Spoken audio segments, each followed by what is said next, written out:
India देख रहे हैं आप, आपके साथ मैं हूं चारुल शर्मा। रुक करेंगे उत्तराखंड की खबरों का। उत्तराखंड में अग्निपथ योजना का शुभारंभ, कोटद्वार से योजना का शुभारंभ किया गया है। ये बड़ी खबर आपको बताई जा रही है। सीएम धामी आज करेंगे योजना का शुभारंभ। इस वक्त की बड़ी खबर आपको बताई जा रही है। उत्तराखंड में अग्निपथ योजना का शुभारंभ किया जाएगा। कोटद्वार से इस योजना का शुभारंभ मुख्यमंत्री पुष्कर सिंह धामी द्वारा किया जाएगा। आज दोपहर 2 बजे इस कार्यक्रम का समय रखा गया है।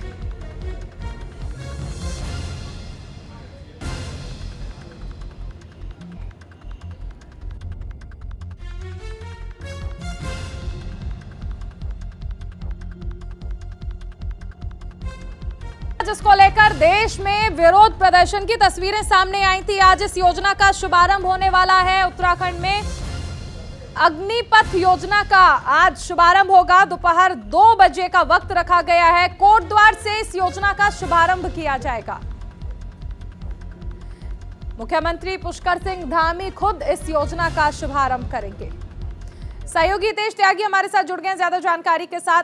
हितेश, इस योजना का आज से शुभारंभ होने वाला है और खुद मुख्यमंत्री पुष्कर सिंह धामी इस योजना का शुभारंभ करेंगे। जी बिल्कुल, देखिए जिस तरह से अग्निपथ योजना को लेकर पूरे देश के अंदर अब बवाल मचा था, तो वही अब इस अग्निपथ योजना का शुभारंभ होने जा रहा है। क्योंकि जो देश का युवा है वो कहीं ना कहीं अब सकारात्मक सोच की तरफ बढ़ने लगा है। और उत्तराखंड का जो कोटद्वार क्षेत्र है, विधानसभा से रितु खंडूरी का वह क्षेत्र है। और कल जो वहाँ की विधायक है रितु खंडूरी, उन्होंने कल समीक्षा बैठक भी की सभी अधिकारियों के साथ। और आज पुष्कर सिंह धामी जो मुख्यमंत्री हैं वो आज कोटद्वार पहुंचेंगे और अग्निपथ योजना का शुभारंभ करेंगे। बताया जा रहा है कि हजारों की संख्या में, सबसे बड़ी बात क्या है कि हजारों की संख्या में उत्तराखंड का युवा इस अग्निपथ योजना में भाग लेने वाला है। जी हितेश, ये भी समझना चाहेंगे आपसे, क्योंकि ये वो अग्निपथ योजना है जिसको लेकर विपक्ष ने लगातार विरोध किया था। देश भर से हमने इसके विरोध की तस्वीरें देखी थी। और ना सिर्फ विपक्ष, आप देखिए कि छात्रों ने भी प्रदर्शन किया था। ऐसे में आज इस योजना का शुभारंभ हो रहा है। क्या खास ऐसे में रहने वाला है, क्योंकि ये वो योजना रही है जो लगातार सवालों के घेरे में थी।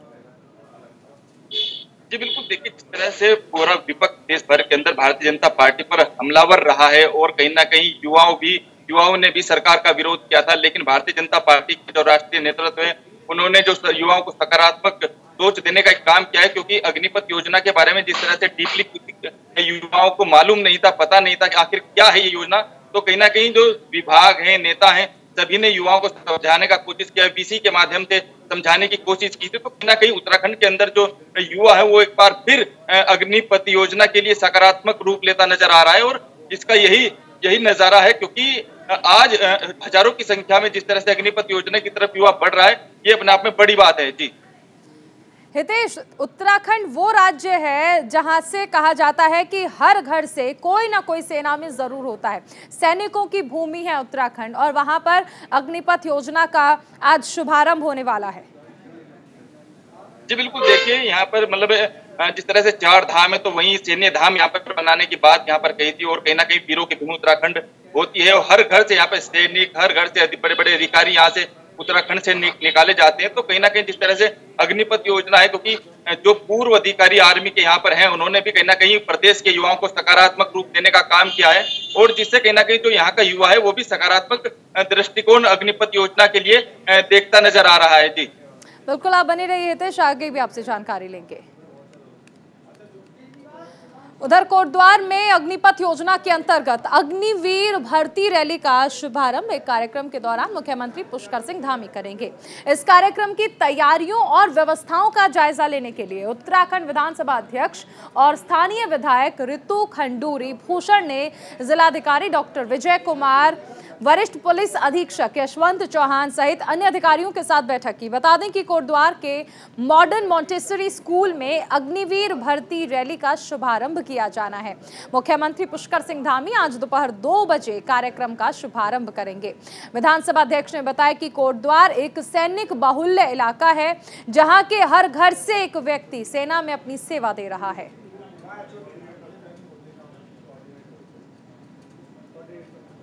देखिए, ऐसा है, अग्निपथ योजना के तहत अग्निवीरों की भर्ती होने वाली है कोटद्वार से। पूरे गढ़वाल लोकसभा हम माने। कल 19 तारीख से भर्ती शुरू हो रही है। करीबन 70,000 बच्चों का रजिस्ट्रेशन हो गया है। खान पान रहना उनकी देखभाल के लिए पूरी व्यवस्था कोटद्वार में कर दी गई है। एसडीएम साहब को भी निर्देशित कर दिया गया है कि law and order.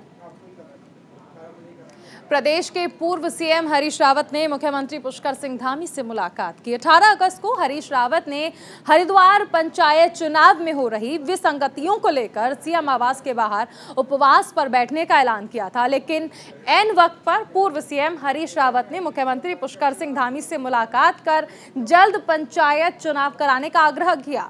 Harish Rawat के अनुसार सरकार ने जिस तरह से आरक्षण किया है उससे ग्रामीण नेतृत्व खत्म करने की कोशिश की गई है। हरीश रावत के अनुसार सीएम बनने के बाद पुष्कर सिंह धामी शिष्टाचार भेंट करने मेरे पास आए थे। ऐसे में मेरे लिए यह असमंजस की स्थिति थी कि क्या मैं उनके घर के बाहर धरने पर बैठूं।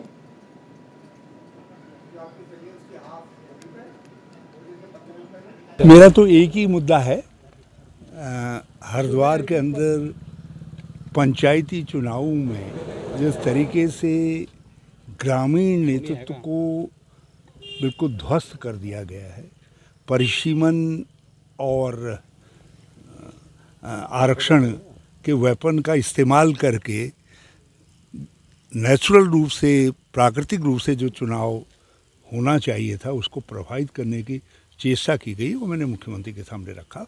मैंने कहा मैं इतना व्यथित था, उसी के लिए मैंने कहा आपके घर पर मुझे उपवास का निर्णय लेना पड़ा। चूँकि मैं पहले नहीं मिल पाया था उनसे और वो मुख्यमंत्री बनने के बाद शिष्टाचारवश मुझसे भेंट करने आए थे, तो मुझे बड़ा अटपटा लग रहा था कि मैं शिष्टाचारवश उनसे भेंट करने आने के बजाय सीधे उपवास पर बैठूं। इसलिए मैंने उनसे मिलने की बात कही और मैं मिला उनसे। अब स्थिति ये है कि आज यदि कुछ हम करते भी हैं, वहाँ मुख्यमंत्री करते भी हैं कुछ, तो उससे पंचायती चुनाव खिसकने का खतरा हो जाएगा। तो मैं अभी नहीं चाहता, हम चाहते हैं कि हरिद्वार के अंदर अब चुनाव समय पर हो जाए। इस पर ज्यादा जानकारी के लिए हमारे सहयोगी हितेश हमारे साथ बने हुए। हितेश, देखिए सबसे अहम चीज है कि यही चीज अगर राजनीति में समझ ली जाए कि शिष्टाचार तरीके से अगर कोई काम हो सकता है, कोई बात बन सकती है, तो ये राजनीति का सबसे खूबसूरत उदाहरण है। जिस तरह यहाँ पर हरीश रावत ये कहते हैं कि मुख्यमंत्री बनने के बाद पुष्कर सिंह धामी ने मुझसे शिष्टाचार भेंट की थी, ऐसे में उनके आवास के बाहर आखिर मैं कैसे धरने पर बैठ सकता हूँ। देखिए, राजनीति के सकारात्मक और नकारात्मक दोनों ही चेहरे होते हैं और कहीं ना कहीं जिस तरह से पूर्व मुख्यमंत्री हरीश रावत की जो मुलाकात पुष्कर सिंह धामी से हुई, कहीं ना कहीं शिष्टाचार भेंट और कहीं ना कहीं राजनीति के जो मंजे हुए खिलाड़ी है उनको भी ये समझना चाहिए कि आखिरकार शिष्टाचार भेंट किस तरह से होती है, क्योंकि दो बड़े राजनीतिक लोग जब मिलते हैं तो उसका एक अलग संदेश प्रदेश के अंदर जाता है। और सबसे बड़ी बात यह है कि जो हरिद्वार का जो पंचायत चुनाव है वो दोनों ही पार्टियों के लिए प्रतिष्ठा का चुनाव बन चुका है और कांग्रेस लगातार बीजेपी पर हमलावर है, क्योंकि परिसीमन की बात हो या फिर आरक्षण की बात हो, क्योंकि जिस तरह से भारतीय जनता पार्टी ने अभी एक ही चीजों में दो तरह से रात को बदलाव करने का काम इसमें किया था, तो कहीं ना कहीं कांग्रेस पार्टी इसमें धांधली का मामला देख रही है और कहीं ना कहीं इसमें दोहरा मापदंड कांग्रेस पार्टी इसमें देख रही है, जिसको लेकर पूर्व मुख्यमंत्री हरीश रावत भी कहीं ना कहीं संकोचित। चलिए, बहुत शुक्रिया हितेश इस तमाम जानकारी के लिए। तो जहां एक तरफ उत्तराखंड प्रदेश के अंदर विभिन्न छात्र संगठन छात्र संघ चुनाव की मांग को लेकर ये मुद्दा उठा रहे हैं, तो वहीं प्रदेश के अंदर कोविड-19 को देखते हुए फिलहाल छात्र संघ चुनाव को हरी झंडी नहीं मिली है। छात्र संघ चुनाव को लेकर कैबिनेट मंत्री धन सिंह रावत ने कहा कि लिंग 2 की एक कमेटी बनाई गई थी, जिसमें लिंग 2 की सिफारिशों के आधार पर छात्र संघ चुनाव कराए जाते हैं। उन्होंने कहा कि छात्र संघ चुनाव का फैसला विश्वविद्यालय को लेना है। जैसे ही एंट्रेंस एग्जाम और एडमिशन की प्रक्रिया पूरी हो जाती है, उसके बाद हम सभी छात्र संगठन और विश्वविद्यालय के साथ बैठकर उसके आधार पर ही निर्णय लेंगे। बहरहाल प्रदेश के अंदर छात्र संघ चुनाव कराए जाने को लेकर सभी संगठन मांग कर रहे हैं। हालांकि छात्र संघ चुनाव को लेकर विश्वविद्यालय ही आखिरी फैसला लेगा। देखिए, छात्र संघ चुनाव लिंग 2 की एक कमेटी बनी थी और लिंग 2 ने अपनी सिफारिशों के आधार पर पूरे देश में चुनाव होते हैं। लिंग 2 ये कहते हैं कि राज्य में या विश्वविद्यालय में या डिग्री कॉलेज में जब वह 50% से ऊपर बच्चों के एडमिशन हो जाते हैं तब जाके वहाँ चुनाव कराए जाएंगे। उन्होंने एक पूरी गाइडलाइन जो है विश्वविद्यालयों को दी है। चूँकि अभी हमारे राज्य में अभी पूरे देश में अभी पेपर हो रहे हैं, पेपर होने के बाद रिजल्ट आएंगे, रिजल्ट होने के बाद कोविड की जैसी परिस्थितियाँ होंगी, राज्य सरकार ने कहीं चुनाव के लिए किसी को मना नहीं किया है और ये फैसला जो है विश्वविद्यालयों को लेना है। तो मुझे लगता है कि जैसे रिजल्ट आ जाएंगे, बच्चों के एडमिशन शुरू हो जाएंगे, क्योंकि अभी तो सभी जगह एंट्रेंस जो है वो हो रहे हैं, चाहे राज्य सरकारों में हो, चाहे केंद्रीय विश्वविद्यालय में हो, चाहे राज्य विश्वविद्यालय में हो। तो मुझे लगता है कि जैसे एडमिशन शुरू होंगे फिर एक बार हम सभी छात्र संघ के जो हमारे संगठन हैं उनके साथ भी बैठेंगे और कुलपतियों के साथ भी बैठेंगे और उसके बाद जैसी परिस्थितियाँ होंगी वैसे निर्णय लिया जाएगा। उधर बीजेपी प्रदेश अध्यक्ष महेंद्र भट्ट कानपुर विधानसभा के ढंढेरा पहुंचे, जहां बीजेपी कार्यकर्ताओं ने उनके लिए अभिनंदन कार्यक्रम का आयोजन किया। स्वागत समारोह कार्यक्रम के दौरान प्रदेश अध्यक्ष महेंद्र भट्ट ने कहा कि वो मीडिया के माध्यम से लोगों से आह्वान करते हैं कि वो तिरंगे को सम्मान पूर्वक अपने घर में रखें।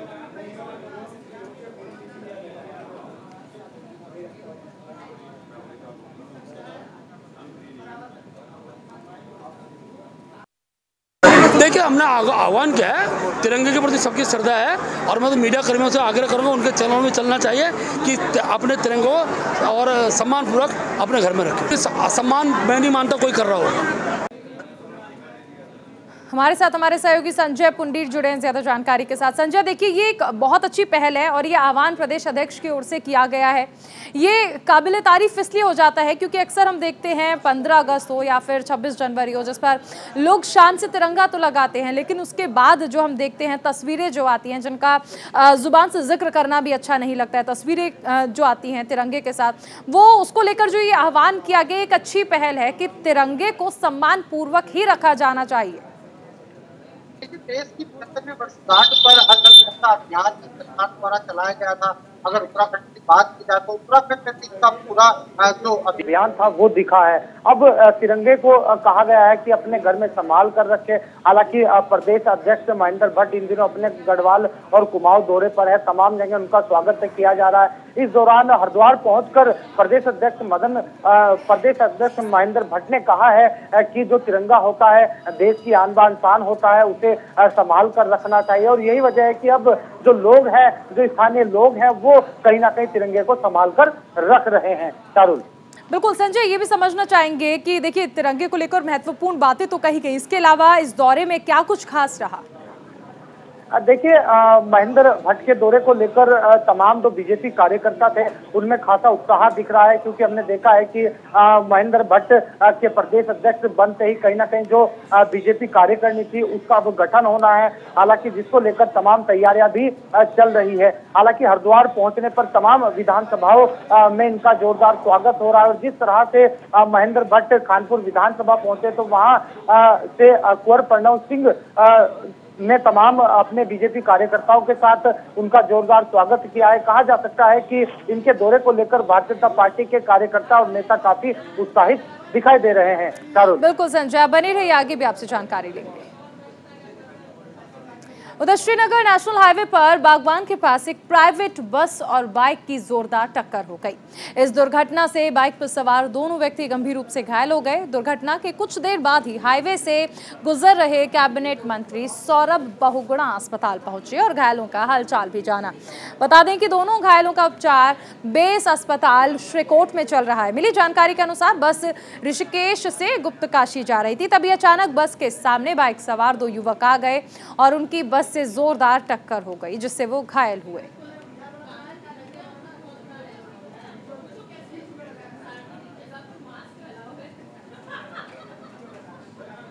इस बीच एक बड़ी खबर आपको बता दें, भारतीय किसान यूनियन टिकैत की बैठक है। किसानों और लोगों को परेशान करने को लेकर ये बैठक रखी गई है।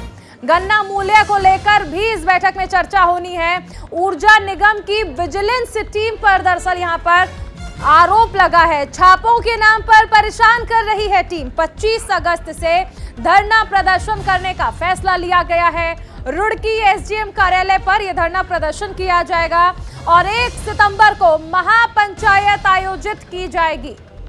तो छापे के नाम पर परेशान किया जा रहा है, ये तमाम आरोप लगाए गए हैं। ऊर्जा निगम की विजिलेंस टीम पर देखिए, ये बड़ा आरोप लगा है।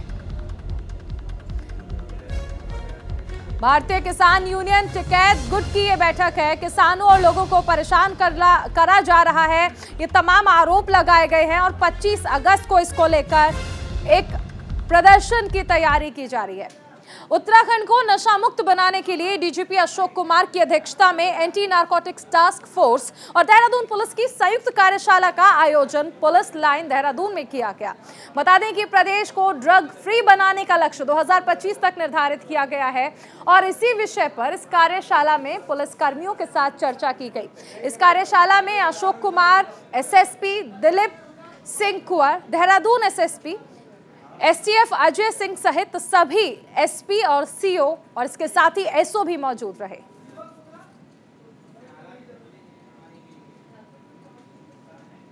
हमारी उनसे अपील है कि अपने जो युवा पीढ़ी है जो भी देश की, कि वो अपनी ऊर्जा को नेगेटिव डायरेक्शन में ना लगाए, वो पॉजिटिव डायरेक्शन में लगाए। हमारा देश आज की तारीख में विकासशील देश की बजाय विकसित देश की ओर बढ़ रहे हैं हम लोग। तो हम अपनी ऊर्जा को ऐसी तरफ लगाएं जहां हमारा देश एक सशक्त भारत बने, विकसित भारत बने। तो अगर हमारी सारी एनर्जी राष्ट्र निर्माण में लगेगी, पॉजिटिव कामों में लगेगी, एजुकेशन में लगेगी, कल्चरल एक्टिविटीज़ में लगेगी, स्पोर्ट्स में लगेगी, तो हम इन ड्रग से दूर हो सकते हैं। तो ये हम अवेयरनेस का प्रयास करेंगे, साथ ही साथ कहीं ना कहीं उनको जहाँ काउंसलिंग की ज़रूरत है उसके भी हेल्प कराएंगे और जहां एनफोर्समेंट है माफिया के जाल में कैसे आ रहे उससे भी निकालने का उनको प्रयास करेंगे। खबर देहरादून से है, जहां पशुओं में फैलने वाली लंपी वायरस के मामले लगातार बढ़ते जा रहे हैं और ऐसे में पशुपालन सचिव पुरुषोत्तम का कहना है कि हरिद्वार जनपद और देहरादून जनपद में लंपी वायरस की पुष्टि हुई है। आपको बता दें कि हरिद्वार में 1305 पशुओं में लंपी वायरस की पुष्टि हो चुकी है, तो वहीं देहरादून जनपद में भी 3 पशुओं में इसकी पुष्टि हो चुकी है। 38 पशुओं की अभी तक इस वायरस से मौत हो चुकी है।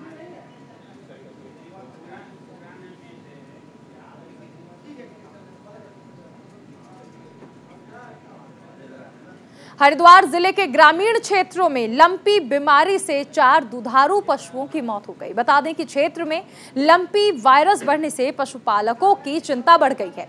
क्षेत्र में कई गांव में पशुओं में ये बीमारी फैल गई है। काफी पशु इस बीमारी की चपेट में आ चुके हैं। इस बीमारी से पशुओं की हालत दिन प्रतिदिन बिगड़ती जा रही है, जिसके बाद पशुपालन विभाग में हड़कंप मचा हुआ है।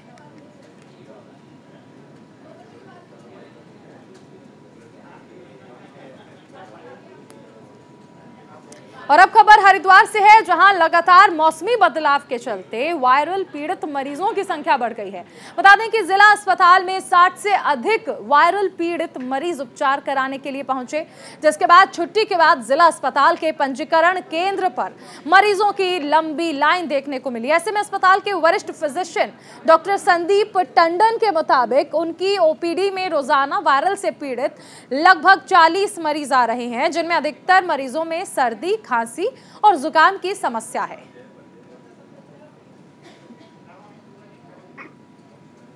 सहयोगी संजय पुंडीर हमारे साथ जुड़े हैं ज्यादा जानकारी के साथ। संजय, देखा जाए तो मौसमी बीमारी की वजह से इस वक्त सबसे ज्यादा जो है वायरल चल रहा है और इसकी वजह से अस्पतालों में लंबी लंबी लाइनें देखने को मिल रही हैं, लेकिन क्या अस्पताल तैयार हैं? क्या स्वास्थ्य विभाग तैयार है? देखिए चारुल, धर्मनगरी हरिद्वार में लगातार ही बदलते मौसम ने लोगों की चिंता बढ़ा दी है और यही वजह है कि अब जिला अस्पताल में लगातार जो मरीजों की संख्या है उनमें इजाफा हो रहा है। अगर बीते 24 घंटों की बात की जाए तो 60 से ज्यादा मरीज अस्पताल पहुंचे हैं, जिसमें सबसे ज्यादा जो खांसी, जुकाम और सरदर्द वाले जो मरीज थे, इनको लेकर अब जिला स्वास्थ्य विभाग पूरी तरह तैयार है। हालांकि समय समय पर शिविर भी लगाए जा रहे हैं, जिनको लेकर लोगों में कहीं ना कहीं राहत भी है। कहा जा सकता है कि बदलते मौसम के कारण जो लोगों का जनजीवन है वो पूरी तरह प्रभावित हो रहा है। हालांकि अगर हरिद्वार स्वास्थ्य महकमे की बात की जाए तो हरिद्वार में लगातार स्वास्थ्य शिविर के माध्यम से जो स्थानीय लोग हैं उनकी बीमारियों का चेकअप किया जा रहा है, जो समय रहते उनका इलाज भी किया जा रहा है। चारुल, बिल्कुल संजय, ये भी समझना चाहेंगे कि एक तरफ हम वायरल फीवर देख रहे हैं तो दूसरी तरफ अगर पशुओं की बात की जाए तो लंपी वायरस के मामले भी लगातार बढ़ते जा रहे हैं, जिससे वजह से काफ़ी पशुओं की मौत हो चुकी है। कई कहा जा सकता है कि भारी संख्या में जो पशु हैं वो बीमार भी हैं। इसको लेकर पशुपालन विभाग ने क्या इंतजाम किए हुए हैं? देखिए चारुल, लगातार ही लंपी वायरस से धर्मनगरी हरिद्वार में जो पशुपालक है उनकी चिंताएं बढ़ी हुई है। हालांकि अगर बीते दिन की बात की जाए तो 4 पशुओं की मौत भी हो गई है, जिसको लेकर अब जो किसान है वो बेहद परेशान दिखाई दे रहे हैं। हालांकि अगर पशु चिकित्सालय की बात की जाए तो जगह जगह शिविर लगाए जा रहे हैं, पशुओं की जाँच की जा रही है, क्योंकि हमने देखा है कि उत्तराखंड में लंपी वायरस को लेकर जो पशु मंत्रालय है वो तमाम तैयारियां कर रहा है, ज्यादा से ज्यादा वैक्सीनेशन की खेप मंगवाने की कोशिश कर रहा है ताकि समय रहते पशुओं को बचाया जा सके। चारुल, बिल्कुल, बहुत शुक्रिया संजय इस तमाम जानकारी के लिए। और अब खबर चमोली से है, जहां चटवा पीपल गलनाऊ के पास बद्रीनाथ नेशनल हाईवे पर एक ट्रक फंसने से हाईवे बंद हो गया। इसके बाद दोनों तरफ वाहनों की लंबी लंबी लाइन लग गई। बता दें कि जाम में कोटद्वार सेना भर्ती में शामिल होने वाले युवाओं के भी फंसने की खबरें आ रही हैं और ऐसे में ट्रक को निकालने का प्रयास लगातार किया जा रहा है।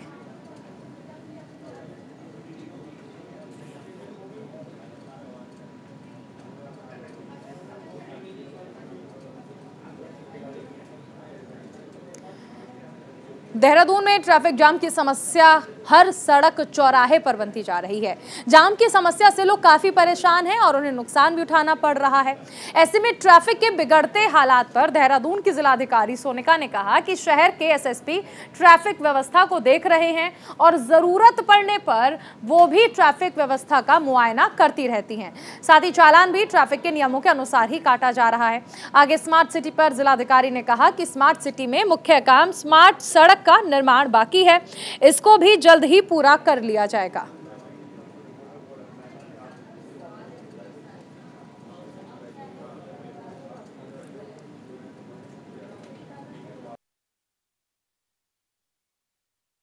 स्मार्ट सिटी में मेन स्मार्ट रोड का काम है, जिसकी वजह से जो यातायात का जो इशू है, ट्रैफिक का जो इशू है, तो उसमें अभी कार्रवाई चल रही है और संभवतः हम इस कार्य को जल्दी से जल्दी पूर्ण करेंगे। ट्रैफिक की तो क्योंकि यहाँ पे एसएसपी लेवल पे इसकी समीक्षा होती है और मेरे द्वारा भी समय समय से पूछा जाता है, तो जो भी ट्रैफिक के नियम कानून हैं और जो नियम अनुसार ही चालान काटा जाता है। अगर कोई इशू होगा तो मैं वहाँ पे भी एक बार संदर्भित कर दूँगी।